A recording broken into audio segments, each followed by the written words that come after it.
বিসমিল্লাহির রহমানির রাহিম।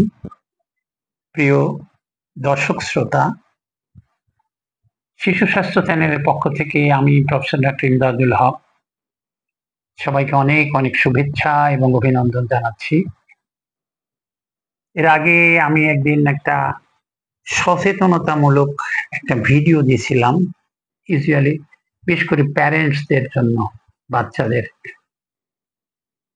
বাসায় কিছু কিছু ক্ষেত্রে বাচ্চারা অ্যাক্সিডেন্টের সম্মুখীন হচ্ছে, পুড়ে যাচ্ছে, কেটে যাচ্ছে, গলার মধ্যে কিছু আটকে যাচ্ছে, বিষাক্ত জিনিস খেয়ে ফেলছে, এইরকম কিছু সচেতনতামূলক দিয়েছিলাম। কিন্তু বাড়ির বাইরেও যে হতে পারে, ছোট্ট একটা উদাহরণ দিয়ে দেখেন। কিছুদিন আগে আমার বাইরে একটা চেম্বার আছে, সেই চেম্বারে সামনে হঠাৎ করে বাচ্চা নিয়ে যাচ্ছে একজন মানুষ। তো বাচ্চাটাকে রাস্তার দিকে, আর উনি রাস্তার সাইডে। দেখেন মানে কত রকম সমস্যা হতে পারে এতে। মুখের সামনে হঠাৎ একটা হোন্ডার বাড়ি খেয়ে বাচ্চাটা পড়ে গেল।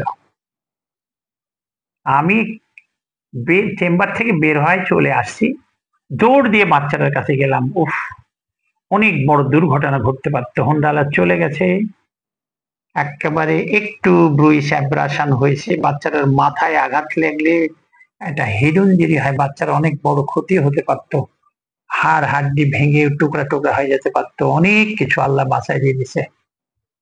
দেখেন, তাইলে বাড়ির ভিতরে এক সমস্যা, বাড়ির বাইরেও যদি আমাদের জানা না থাকে। রাস্তা দিয়ে হাঁটছি, রাস্তার কিনার দিয়ে আসে বাবা, আর রাস্তার ভিতরের দিকে আসে বাচ্চাটা হাত দিয়ে হাঁটছে। তো হোন্ডাটার বাড়ি খাইলে তো মা বা বাবাকে বাড়ি খাবে না, বাড়ি খাবে বাচ্চাকে। তাই বলছি, সচেতনতা মানে কত রকম থাকা উচিত মানুষের। Excuse me. বাড়ির ভিতরে যে অনেক কিছু অ্যাক্সিডেন্ট ঘটতে পারে, বাড়ির বাইরেও এরকম ঘটতে পারে।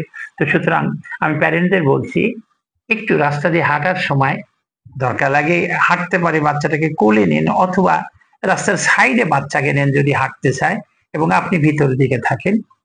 একটু করলে হয়তো এই অ্যাক্সিডেন্টের সম্মুখীন হতো না। তো ঠিক আছে, রাস্তা পারাপারের সময়ও একটু খেয়াল রাখতে হবে। বাবুকে নিয়ে যখন রাস্তা পারাপার হবেন সেটাও খেয়াল রাখতে হবে। তো এই ভিডিওর মাধ্যম দিয়ে একটু সচেতনতা, একটু মনে করে দেওয়া, কিচ্ছু না, এতে মাইন্ড করা যাবে না, একটু মনে করে দিয়ে দাও। এবার আমি একটা অসুখ নিয়ে একটা মূল ভিডিওতে আসি। মূল ভিডিওতে 12 বছরের ছেলে আজকে আসলো, বিছনায় প্রস্রাব করে। বলেন, 12 বছর তার বয়স হয়ে গেছে, সে বিছনায় প্রস্রাব করে। এর আগে সে অন্য সমস্যার জন্য মা তাকে নিয়ে আসছে। আজকে তা আমি বললাম, এই কথাটা 12 বছর বয়সে আমরা তো জিজ্ঞেস করতে পারি না যে বিছনায় প্রস্রাব করে কিনা। এটা কিন্তু আমাদের হিস্ট্রির মধ্যে এইরকম স্থান নাই, বা কোন রকম যদি ক্লু পাই তাইলে জিজ্ঞেস করি, আদারওয়াইজ আমরা জিজ্ঞেস করি না একটা 12 বছর ছেলে বিছনায় প্রস্রাব করে কিনা রাতের বেলা। দেখুন, রাতের বেলা 12 বছরের ছেলে বিছনায় প্রস্রাব করা রোগটার নামই হলো নক্সার্নাল এনিউরেসিস, মানে রাতে বিছনায় প্রস্রাব করা। এটা খুবই কষ্টদায়ক ব্যাপার, বাড়ির সবার জন্য কষ্টদায়ক ব্যাপার, মা বাবা দুইজনের জন্যই কষ্টদায়ক ব্যাপার। শীতকালে তো আর কোনো কথাই বলতে হবে না, কেমন কষ্ট হবে নিজে চিন্তা করছেন। সেও লজ্জা পাচ্ছে, লজ্জা পাইলে কি হবে। আমি কোন এক হাসপাতালে এক সময় কাজ করতাম, সেই হাসপাতালে দেখাচ্ছে অনেক বড় একজন মানুষ, সিস্টার, সে, তাকে কেউ রুমমেট হিসাবে নিত না, সে বিছনায় প্রস্রাব করতো। এটা আগে থেকে যদি চিকিৎসা করা না থাকে তাইলে তো অনেক বড় বড় সমস্যার সম্মুখীন হওয়া লাগবে। বাচ্চা 1 বছর, 2 বছর, 3 বছর, 4 বছর, ম্যাক্সিমাম 5 বছর পর্যন্ত বিছনায় প্রস্রাব করলে আমরা কিছু বলি না। 5 বছরের পরেই এটাকে নক্সার্নাল এনিউরেসিস হিসেবে আমরা ট্রিট করি, এবং এটাকে মা বাবাকে বলে থাকি এই ঘটনা যেন পুনরাবৃত্তি না হয়, এবং আগে থেকেই মনে করা উচিত, আমাদেরকে স্মরণ করায় দিবেন। এবং এর জন্য কিছু প্রিকশনারি মেজার আছে, কিছু প্রিকশনারি মেজার আছে। যেমন 5 বছর পরে বাচ্চা যদি বিছনায় প্রস্রাব করে, 1 নম্বর কাজ হলো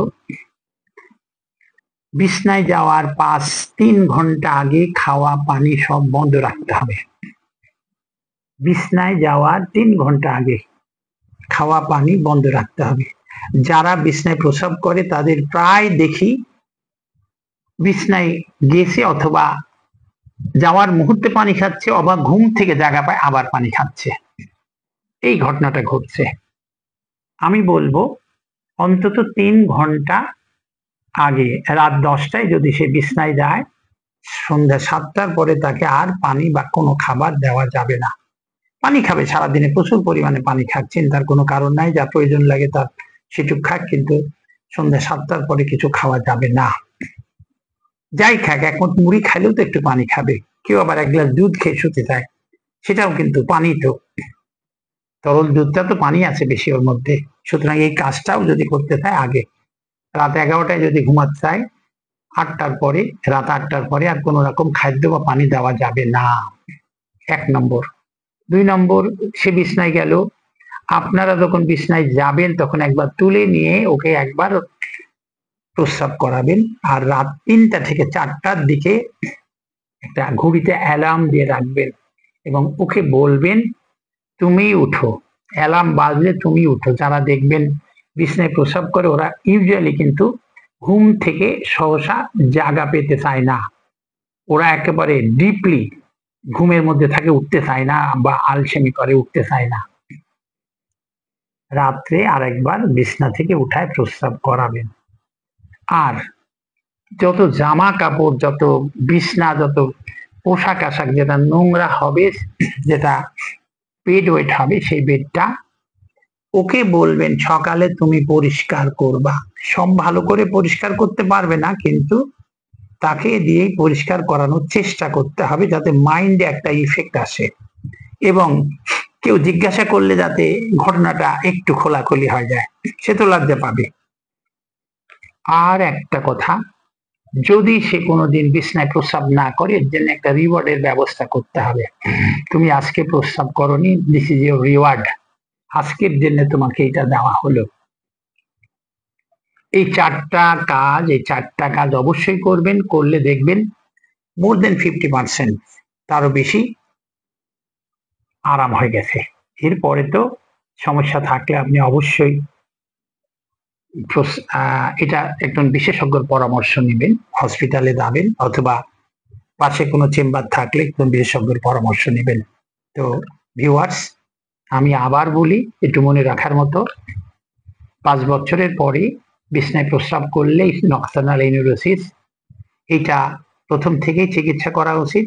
কিভাবে চিকিৎসা বলতে, বাড়িতে যেটুক করণীয় আছে এই কাজটুকু আপনি আগে করেন, তাইলে দেখবেন 50%-এর বেশি ইমপ্রুভ হয়ে গেছে। নাম্বার 1, শুইবার 3 ঘন্টা আগে পানি খাবার বন্ধ করেন। রাত 10টায় শুলে 7টার মধ্যে সব শেষ করেন, রাত 11টায় শুলে 8টার মধ্যে শেষ করেন।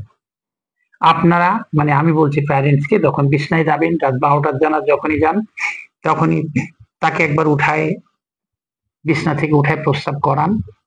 আর রাত 3টার দিকে একটা অ্যালার্ম দেওয়া থাকবে, ওকে বলবেন অ্যালার্ম বাজলে তুমি উঠবা, তুমি উঠে ওয়াশরুমে যাবা। যদি অ্যাটাচ থাকে সে তো নিজেই যেতে পারবে, আর বাইরে যদি বাথরুম হয় নিজে হেল্প করবেন নিয়ে যাওয়ার জন্য, নিয়ে যায় প্রস্রাব করাবেন। এরপরে প্রস্রাব যেদিন করবে না সেই দিনের জন্য আপনি একটা রিওয়ার্ডের ব্যবস্থা করেন, ওকে রিওয়ার্ড দেন, এটা তোমার রিওয়ার্ড, তুমি আজকে প্রস্রাব করনি।